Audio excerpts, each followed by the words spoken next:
Good morning, welcome back. आज का हमारा टॉपिक है basic English skill part 5। Question number 1, there dash a coffee shop dash the park.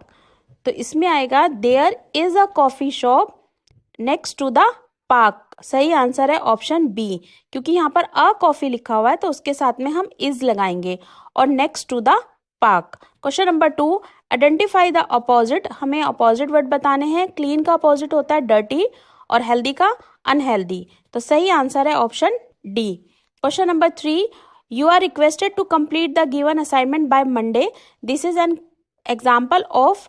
जब इस तरह से कोई हमसे बात करता है कि यू आर रिक्वेस्टेड, आपको रिक्वेस्ट की जाती है ये असाइनमेंट आप मंडे तक पूरा कर लें, तो इस तरह की कम्युनिकेशन को हम बोलते हैं फॉर्मल कम्युनिकेशन। तो सही आंसर है option B.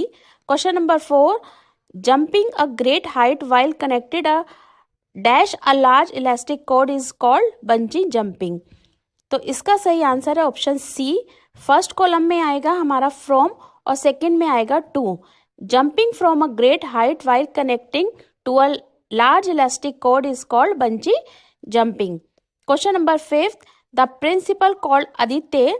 The principal asked dash to show dash hall ticket for the CTS examination.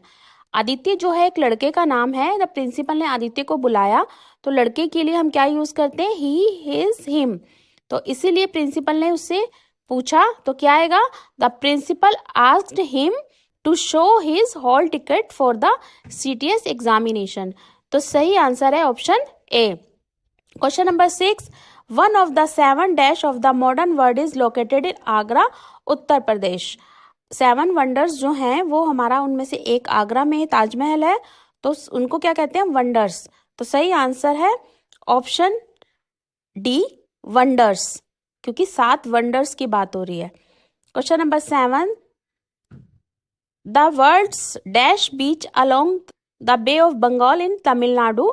तो सबसे जो है बड़ा बीच जो है बे ऑफ बंगाल तमिलनाडु में है। तो लॉन्गेस्ट यहाँ पर ऑप्शन दिए गए हैं तो हमें सबसे बड़े बीच की बात करनी है, यानी कि अगर हम लॉन्गर लिखेंगे तो ठीक होगा, लेकिन लॉन्गेस्ट यानी कि सबसे लंबा। तो सही आंसर है option C, longest. The world's longest beach is along the bay of Bengal in Tamil Nadu. Question number 8, the singular form of lenses is. Lenses की सिंगुलर फॉर्म क्या होगी, सही आंसर है option A, lens. Question number 9, dash the people body language and how they dash when they over the phone. तो क्या करना चाहिए, जब भी लोग फोन पर बात कर रहे हैं तो हमें observe people's body language and how they speak when they over the phone.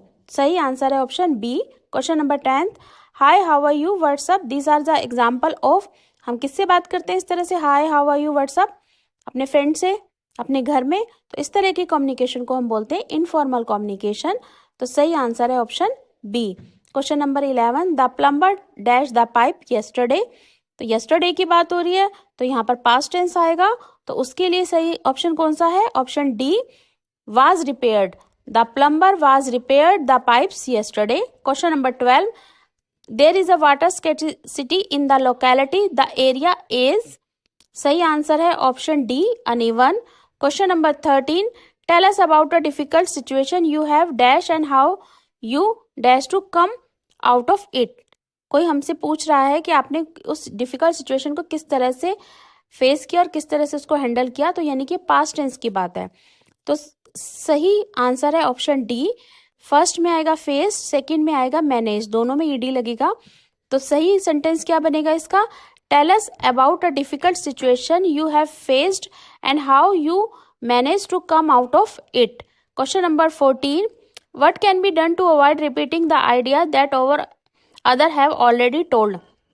कोई भी आइडिया जो लोग हमें पहले से बता चुके हैं, अगर हम बार बार उनको बोले कि रिपीट कीजिए, तो उस चीज को ना कहने के लिए हमें क्या करना चाहिए, सही answer option B, we should listen carefully to avoid repetition, यानी हमें ध्यान से सुनना चाहिए रिपीटिशन को अवॉइड करने के लिए। Thank you for watching.